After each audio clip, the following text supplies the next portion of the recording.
Hello and welcome to the first episode of How to Build a Deck powered by Enclaves. And yeah, I want to show you today how to build, or I want to show you a part of how to build a deck in MMDoC, Might and Magic Duel of Champions. And if you are a beginner, maybe it can help you. If you play already for a longer time, this will be nothing new for you. I have taken out one of the decks on MMDoC.net. This is a fan site where you can post your decks and so on. You see it, it's a deck by Casperus B. He is playing Storm, and here you see all his cards in his deck. And I want to show you now which mistakes he has done. If you look on this deck, the chance is really high that he is really a beginner in this game, I think. And yeah, I just want to show you first basics of deck building and what you can do wrong at the beginning. Let's look on the deck. We have here the Heroic Storm. We have 8 event cards. You need to have exactly 8 event cards. So and these event cards are not even so bad. They are okay so far. I don't want to talk more about this. That's okay. First, what you have to know is that every deck in MMDoC has to have at least 59 cards. That means 1 hero, 8 event cards, and a minimum of 50 creatures, spells, or fortunes. You can mix this like you want. 50 creatures, or 25 creatures, 25 spells, or yeah, you know. You can do what you want so far. And the best thing to build a deck is to have exactly 59 cards. So you should have exactly the minimum of cards in your deck. So that means only 50 creatures, spells, or fortunes. I know it's a bit hard at the beginning. If you just started with the game and you are opening your first boosters, you will have so many cards that you want to put into your deck, and in the end it's maybe like you have 78 cards in your deck, or maybe even 100 or more. But this is not really clever. Why is it not really clever? I will explain it first on an example between the Hellhound and the Maniac. We see here both creatures needs the same. That means it costs 1 resource and 1 might. You see it here, the Maniac exactly the same.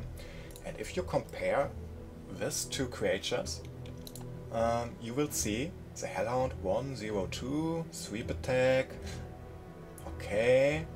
And if you check the Maniac, he has nothing else, but he has 2/1/2. And you will really fast understand that the Maniac is maybe the better card. He is doing 2 damage, that means he has a double of the damage of Hellhound, and 1 damage with sweep attack is like worth nothing.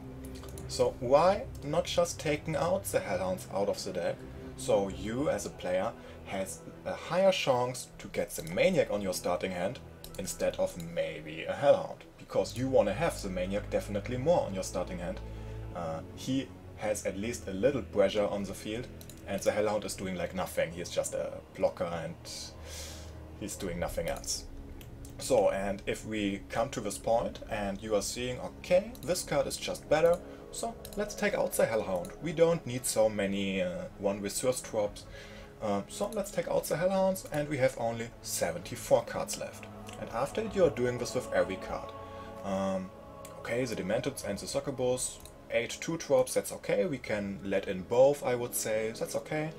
And now we see we have a lot of 3 resource drops. We have 4 Cerberus, 3 Tormentors, and 4 Juggernauts. And if you will check now again, Cerberus, 3/1/3, okay, and here you will see directly compared to the Juggernaut and to the Cerberus, you will see the Tormentor is maybe not the best idea here.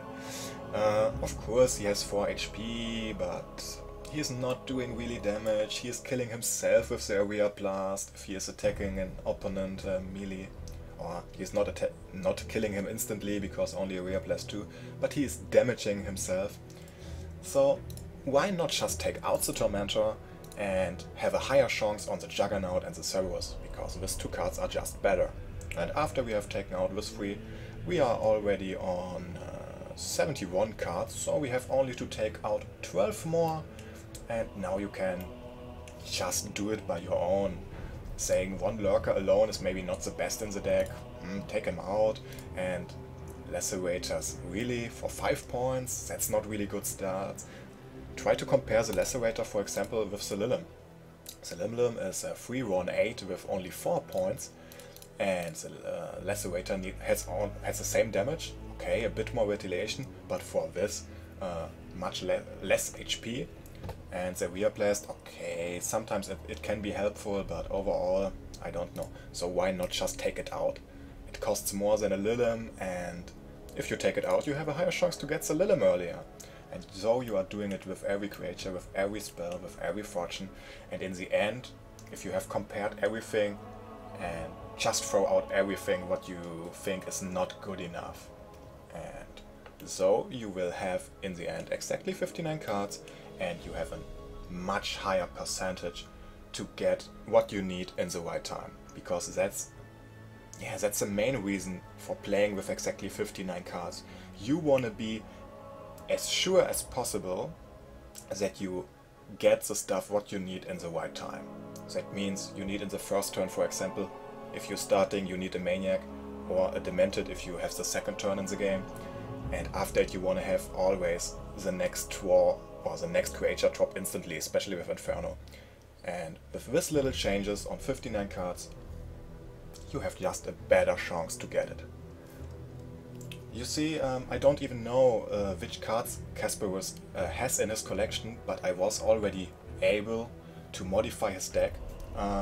Just with throwing out cards, you don't need to have the best cards on Earth to modify your deck a bit. It's really possible if you're just throwing out something and comparing the cards. Even if you have already 59 cards, you also can compare it with cards that are currently not in the deck, and you can still change a bit. That was the first episode so far. We will have a lot of more episodes out of how to build a deck. That were just the real basics. And yeah, I hope I could help you at least a bit. And still good luck in MMDoC.